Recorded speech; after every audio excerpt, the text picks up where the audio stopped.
আমরা জানতে পারি যে মায়ানমার বর্ডারের হতে সাগর পথে একটি ইয়াবার চালান আসছে চট্টগ্রাম অভিমুখে।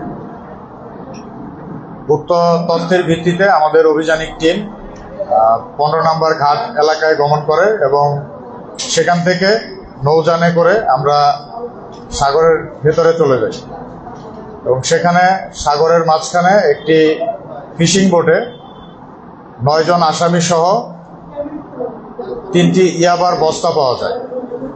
মাছ যে ধরনের বস্তায় ক্যারি করে সেই ধরনের বস্তার ভিতরে ইয়াবা ছিল, 3টি বস্তা পাওয়া যায়।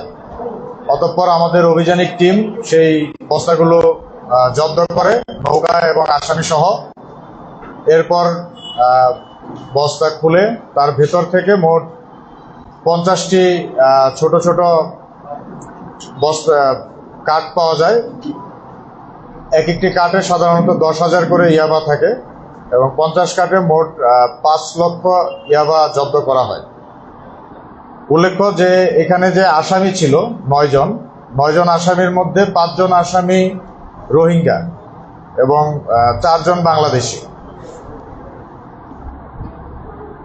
রোহিঙ্গা আসামিরা হচ্ছে সৈয়দ আলম, সুলতান আহমেদ, মোহাম্মদ ইউসুফ, মোহাম্মদ কাসিম এবং